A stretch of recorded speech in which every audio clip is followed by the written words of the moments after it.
ሰላም ውድ ቤተሰቦቼ፣ ዛሬ በዓለም ውስጥ በታሪክ በመንፈሳዊ ክብርና ቅድስና የታወቁ 10 ታላላቅ የኦርቶዶክስ ገዳማትን እንጎበኛለን። አንዳንዶች ከ1500 በላይ ያስቆጠሩ ሲሆን እስከዛሬም የጸሎት የመንፈሳዊ ሕይወት ማዕከል ሆነው ቀጥለዋል። ቪዲዮውን እስከ መጨረሻው ይከታተሉን ዘንድ ሁሉም በላይ የሚያስደንቀውን ገዳም በስተመጨረሻ እናያለን። አንደኛ ደረጃ የተቀመጠው የአቶንስ ተራራ ግሪክ 20 ታላላቅ ገዳማትን የያዘ የቅዱስ ተራራ ከ1000 ዓመታት በላይ የኦርቶዶክስ መነኮሳት ልብ ሆኖ ቆይቷል። በየዓመቱ ከዓለም ዙሪያ በሺዎች የሚቆጠሩ ምዕመናንና ጎብኚዎች ይመጣሉ። ሁለተኛ ማቲኦራ ግሪክ በሰማይ የሚንሳፈፍ የሚመስሉ የድንጋይ ተራሮች ላይ የተገነባው ገዳም በዓለም ዙሪያ ዝነኛ ናቸው። በሶስተኛ ላይ የተቀመጠው ሴንቱ ደሪያ ገዳም በሰርቢያ የሰርቢያ ኦርቶዶክስ ቤተክርስቲያን እጅግ አስፈላጊ መንፈሳዊ ማዕከል ነው። በአራተኛ ደረጃ የተቀመጠው ሆሲዮስ ሉካስ ግሪክ በውብ ባዛንታይን ስነ ህንፃ ሞዛይካ ስዕሎች የታወቀ ታሪካዊ ገዳም ነው። አምስተኛ የቅዱስ ካትሪና ገዳም ሲናይ ግብጽ ከ1400 ዓመታት በላይ በቀጣይነት የኖሩ እጅግ ጥንታዊ ገዳም ነው። ቅዱስ ተራራ ሲና አካባቢ ይገኛል። በስድስተኛ ደረጃ ኪዮቫልቸር-ላቬራ ዩክሬን የዋሻው ገዳም በመባል የሚታወቀው ይህ ቦታ በብዙ ቅዱሳን ያረፉበት ታሪካዊ መንፈሳዊ ማዕከል ነው። ሰባተኛ ቫሊያም ገዳም ሩሲያ ቫሊያም ገዳም በራሽያ ቫሎዶጋ ሐይቅ ደሴቶች ላይ የሚገኘው ይህ ገዳም በጥንታዊ መንፈሳዊ ሕይወቱ ይታወቃል። ስምንተኛ ኦስትሪ ገዳም ሞንቴኔግሮ በተራራ ገደል ውስጥ ተቆፍሮ የተሰራው ይህ ገዳም በዓለም ላይ በጣም የሚያስደንቅ ገዳም መካከል አንዱ ነው። ዘጠነኛ በሪላ ገዳም ቡልጋሪያ በ10ኛው ክፍለ ዘመን የተመሰረተው ይህ ገዳም የቡልጋሪያ ትልልቅ ኦርቶዶክስ ገዳማት ሲሆን ዩክሬንኛ ላሪያ ገዳም በቡልጋሪያ በ10ኛው ክፍለ ዘመን የተመሰረተ ይህ ገዳም በቡልጋሪያ ትልቁ የኦርቶዶክስ ገዳም ሲሆን በዩኔስኮ በዓለም ቅርስ ዝርዝር ውስጥ ይገኛል። አስረኛ የሀገራችን እጅግ ውብና ድንቅ የሆነው ገዳም በትግራይ ክልል ውስጥ የሚገኘው ደብረ ዳሞ ትግራይ ክልል ውስጥ የሚገኘው ደብረ ዳሞ በ6ኛው ክፍለ ዘመን በቅዱስ አቡነ አረጋዊ የተሰራ ገዳም ነው። በከፍተኛ ተራራ ላይ የሚገኝ ሲሆን ወደ ላይ ለመውጣት በገመድ መውጣት አስፈላጊ ነው። እነዚህ ገዳማት የህንፃ ውበት ብቻ ሳይሆን የእምነት፣ የጸሎት፣ የታሪክ፣ የህይወት ምስክሮች ናቸው። እነዚህ ገዳማት የተገነቡበት ለመኖሪያ ብቻ አልነበረም። በዋና ዓላማቸው የጸሎት፣ የጾም፣ የመጽሐፍ ቅዱስ ጥናት እና የመንፈሳዊ ሕይወት ማዕከል መሆን ነበር። እነዚህ ገዳሞች ርቀው ከተራሮች በደሴቶች ወይም በገደሎች ላይ የተገነቡት መነኮሳት በጸጥታ ከእግዚአብሔርን ለማምለክ እንዲችሉ ነበር።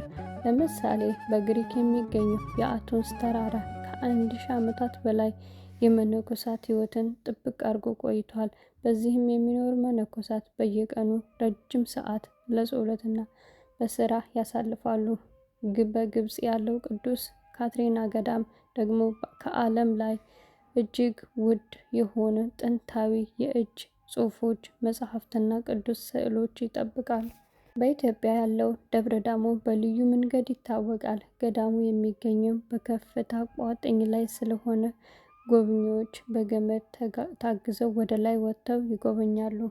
እነዚህ ገዳማት የጥንት ሕንፃዎች ብቻ አይደሉም፤ እስከ ዛሬ ድረስ የጸሎት፣ የንስሐ፣ የመንፈሳዊ ሕይወት ማዕከል ሆነው ቀጥለዋል። በየዓመቱ ከዓለም ዙሪያ በሚሊዮኖች የሚቆጠሩ ምዕመናን ጎብኚዎች ለጸሎት፣ ለበረከት ይጎበኟቸዋል። ይህ ሁሉ የሚያሳየው አንድ እውነት አለ። ኦርቶዶክስ ገዳማት የታሪክ ቅርሶች ብቻ ሳይሆን የሕይወት፣ የእምነት፣ የቀጠለ መንፈሳዊ ሕይወት ምስክሮች ናቸው። ውድ ተመልካቾቼ፣ ምናልባት አንድ ጥያቄ በአእምሯችሁ ሊነሳ ይችላል። ከነዚህ ጥንታዊ ገዳማት ከመቶዎች እና ከሺዎች ዓመታት በላይ ለምን ከእንደዚህ ያለ ክብር አላቸው? መልሱ በእነዚህ በታሪካቸው ብቻ አይደለም። እነዚህ ገዳማት የቅዱሳን መኖሪያ፣ የጸሎት ቤት፣ የመንፈሳዊ ትምህርት ማዕከል፣ የቅዱሳን ቅርሶች መጠበቂያ ሆነው ኖረዋል። ብዙ ገዳማት ውስጥ የብሉይና የሐዲስ ኪዳን መጻሕፍት በእጅ ተጽፈው ቅጅ፣ ጥንታዊ መስቀሎች፣ ቅዱሳን ስዕሎች እና ሌሎች እጅግ ውድ የሆኑ መንፈሳዊ ቅርሶች ተጠብቀው ይገኛሉ። የኦርቶዶክስ መነኮሳት ገዳማት ውስጥ ቀላል ሕይወት ይኖራል። የጊዜያቸው በጸሎት በመጽሐፍ። አንድ አፍታ አስቡት እስኪ፣ ከከፍተኛ ተራራ ጫፍ በገደል ዳር ወይም በድንጋይ ውስጥ የተገነባ ገዳም። በዚህ ቦታ መነኮሳት ለመቶዎችና ለሺዎች ዓመታት በጸሎት በጾምና በቅድስና ኖረዋል። እነዚህም ገዳማት የድንጋይ ሕንፃዎች ብቻ አይደሉም፤ የክርስትና ታሪክ፣ እምነት፣ ጽናት፣ የመንፈሳዊ ሕይወት ምስክሮች ናቸው። ዛሬ በዓለም ላይ ያሉ አስደናቂ የክርስትና ገዳማት አብረን እንመለከታለን። እነዚህ ገዳማት የድንጋይ ሕንፃዎች ብቻ አይደሉም፤ የእምነት፣ የታሪክ፣ የባህል እና የሰው ተፈጥሮዎች ችሎታ ምስክር ናቸው። እያንዳንዱ ገዳም የተገነባበት ሀገር፣ ታሪክ፣ ባህልና የሕዝቡ መንፈሳዊ ማንነት ያንጸባርቃል። የግሪክ ማንተሪያ የተራሮች ከፍታ ላይ ያሳያል። የግብፅ ቅዱስ ካትሪና ገዳም የሰዎችን የዓመታት ታሪክ ይናገራል። የአርሜኒያ፣ የሰርቢያ ገዳማት የህዝቦችን የእምነት ጽናት ያስተዋውሳል። ይህ የሚያሳየው አንድ ትልቅ እውነታ አለ። ሀገር የኢኮኖሚያቸው ወይም የጦር ኃይላቸውን ብቻ አያስተዋውቁም፤ በሚጠበቁት ታሪካዊ መንፈሳዊ ቅርሶች ይከበራሉ። እነዚህ ገዳማት የትውልድ ቅርስ በመሆናቸው በየዓመቱ የሚሊዮኖች የሚቆጠሩ ጎብኚዎች በመንፈሳዊ ለሀገራቸው የቱሪዝም እድገት፣ የኢኮኖሚ ጥቅም ያመጣሉ። ስለዚህ እነዚህ ታሪካዊ መንፈሳዊ ቅርሶችን መጠበቅ የአንድ ሀገር ብቻ ሳይሆን የዓለም ኃላፊነትም ነው። እኛም ቅዱስ ካትሪና ገዳም የተገነባው በግብፅ ሲናይ ተራራ ግርጌ ላይ ሲሆን፣ ይህ አካባቢ መጽሐፍ ቅዱስ ታሪክ ውስጥ በጣም የሚታወቅ ስፍራ ነው። ገዳሙ 1400 ዓመታት በላይ ያስቆጠረ ቢሆንም እስከ ዛሬ ድረስ የጸሎት፣ የሥርዓተ አምልኮ ሕይወት ቀጥሏል። በዚህ ገዳም ውስጥ በጣም ጠቃሚ የብራና መጽሐፍታት፣ አውዶች እና ታሪኮች ቅርሶች ተጠብቀው ይገኛሉ። በየዓመቱ ከተለያየ ሀገር የሚመጡ የሺዎች የሚቆጠሩ ምዕመናን ጎብኚዎች፣ ይህም ለግብፅ ቱሪዝም በከፍተኛ ዘርፍ አስተዋጽኦ አበርክቷል። ከዚህ በላይ የሚያስደንቀው ነገር ግን ገዳሙ በበረሃ መካከል ቢገኝም ለብዙ ዘመናት ሳይፈርስ ታሪካዊያን ክብሩን ሳያጣ መቆየቱ ነው። ይህ ገዳም ግንቡም የህንፃ ጥበብና የእምነት ጽናት ምን ያህል ከፍታ እንደነበረው ያሳያል።